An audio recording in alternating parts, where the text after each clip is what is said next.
আসসালামু আলাইকুম। এই মুহূর্তে স্ক্রিনে আপনি যে ভিডিওগুলি দেখতে পাচ্ছেন, এই ভিডিওগুলি এআই দিয়ে তৈরি করা, অর্থাৎ আর্টিফিশিয়াল ইন্টেলিজেন্স দিয়ে তৈরি করা এই ভিডিওগুলি। বুঝলা ভাই, বয়স হয়েছে ৬০, কিন্তু পাখির মতো উঠতেছি। এখন শুধু আল্লাহ ভরসা, নিচে পড়লে যেন পুকুরে পড়ে যাই, পানিতে পড়লে মরমু না। নবী করিম সাল্লাল্লাহু আলাইহি ওয়াসাল্লামের ভবিষ্যৎবাণী অনুযায়ী দাজ্জাল পৃথিবীতে আসার পরে মানুষের ঈমান কতটা দুর্বল হয়ে যাবে তার একটি বাস্তব উদাহরণ হলো এই এআই বা আর্টিফিশিয়াল ইন্টেলিজেন্স। এই যে ভিডিওগুলি আপনি দেখতে পাচ্ছেন বা ছবিগুলি আপনি দেখতে পাচ্ছেন, এই ভিডিও এবং ছবিগুলি সম্পূর্ণটাই এআই দিয়ে জেনারেট করা, অর্থাৎ এআই দিয়ে তৈরি করা। এই সব ছবিগুলি সাধারণ মুসলমানের কাছে যখন পৌঁছায় তখন তারা অবাক হয়ে এই ছবিগুলির নিচে সুবহানাল্লাহ, আলহামদুলিল্লাহ এগুলি লিখতে থাকে। এই ছবিগুলি বা ভিডিওগুলির উপরে যদি কোনো ইসলামিক টাইটেল দিয়ে দেওয়া হয় তাহলে সেটা আরো বহুগুণে বেড়ে যায় সুবহানাল্লাহ, আলহামদুলিল্লাহ বলার প্রবণতা।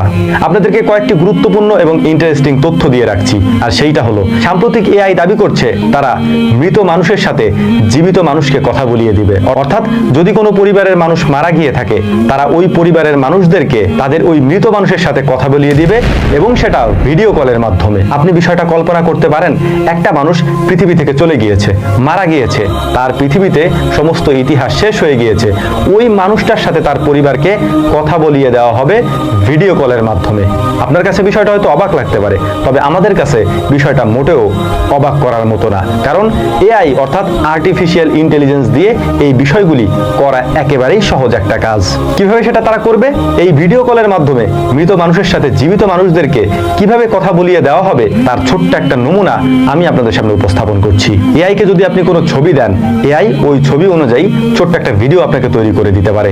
যদি আপনি তাকে বলেন, ডিসক্রাইব করেন যে ওই ভিডিওতে এই কথাগুলি সে বলবে, তাহলে এআই ওই ব্যক্তির মাধ্যমে ওই কথাগুলিও আপনাকে বলাবে। অর্থাৎ এটা যদি এখনই হতে পারে, তাহলে ১-২ বছর পরে এআই দ্বারা মৃত মানুষের ছবি দিয়ে ভিডিও কল করে আপনাকে সেটা দেখানো হতে পারে। এটা অবাক করার মতো কোনো বিষয় হবে না তখন। তবে এখানে সবথেকে গুরুত্বপূর্ণ একটা বিষয় আমি আপনাদেরকে জানিয়ে রাখি, নবী করিম সাল্লাল্লাহু আলাইহি ওয়াসাল্লাম আজ থেকে ১৪৩০ বছর আগে একথা বলে গিয়েছেন, দাজ্জাল পৃথিবীতে আসার পর খুব সহজেই দাজ্জাল মানুষের ঈমান ছিনিয়ে নেবে। সেটা কিভাবে? দাজ্জাল মানুষকে বলবে, আমি মৃত মানুষকে জীবিত করে দেখাবো। ঠিক একইভাবে এআই বলছে, আমরা মৃত মানুষকে জীবিত করে তাদের সাথে তোমাদেরকে ভিডিও কলে কথা বলিয়ে দেব। এখন দাজ্জাল আপনি মনে করতে পারেন যে একজন ব্যক্তি আপনার সামনে এসে কথাগুলি বলবে, বিষয়টা এরকমটা নাও হতে পারে।